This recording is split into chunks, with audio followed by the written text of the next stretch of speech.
warahmatullahi wabarakatuh. Alhamdulillahi rabbil alamin.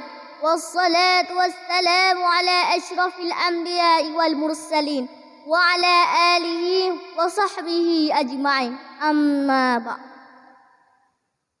Sahabat milenial dimanapun Anda berada, pada kesempatan yang sangat singkat ini saya akan mengangkat sebuah judul berbakti kepada kedua orang tua. Rasulullah sallallahu alaihi wasallam bersabda, ada 3 orang yang dianggap celaka. Yang pertama, orang yang mendengar namaku disebutkan di sisinya tapi dia tidak mau berselawat kepadaku, dia itu celaka.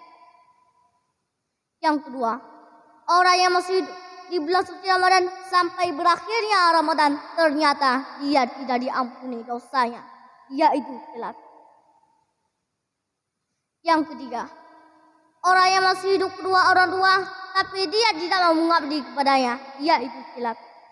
Maka kita harus taat, tunduk, patuh dan mengabdi kepadanya. Tak boleh berbantah-bantahan dan selalu berkata baik dan santun kepadanya.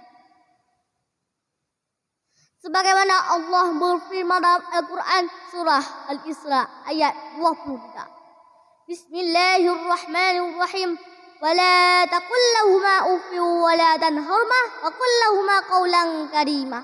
Artinya, janganlah engkau mengatakan kepada keduanya perkataan dan janganlah engkau membentak kepada keduanya. Dan ucapkanlah kepada keduanya perkataan yang baik. Maka kita tidak boleh kasar kepada kedua orang tua.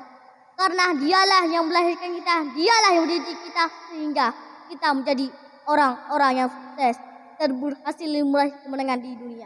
Dan insya Allah juga mampu meraih kemenangan di akhirat nanti. Mengabdi kepada kedua orang tua, apalagi kepada ibu kita. Ini bukan hal yang bisa kita sepelekan. Karena Rasul bersabda dalam sebuah hadis yang artinya dari Abu Hurairah. Ada seorang laki-laki datang kepada Rasulullah SAW dan bertanya, "Wah ya Rasulullah, siapa orang yang paling berhak aku perlakukan dengan baik?" Rasul pun menjawab, "Ibumu." "Lalu siapa lagi ya Rasulullah?" "Ibumu." "Lalu siapa lagi ya Rasulullah?" "Ibumu." "Lalu siapa lagi ya Rasulullah?" "Ayah." Kenapa demikian? Karena ibu yang mengandung kita, ibu yang melahirkan kita, ibu pula yang mengasuh kita. Bukan berarti peran ayah tidak penting, karena ayahlah yang sangat berperan dalam menafkahi kita, sehingga kita menjadi orang-orang yang sukses. Intinya, saya ajak teman-teman, mari sama-sama kita mengabdi kepada kedua orang tua, supaya menjadi anak yang soleh dan solehah. Amin, amin, ya rabbal alamin. Inilah yang dapat saya sampaikan. Lebih dan kurang saya mohon maaf. 7 kali 7, 49.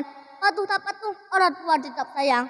Wabillahi taufiq wal hidayah. Assalamualaikum warahmatullahi wabarakatuh. Ya Nabi salamu alaika.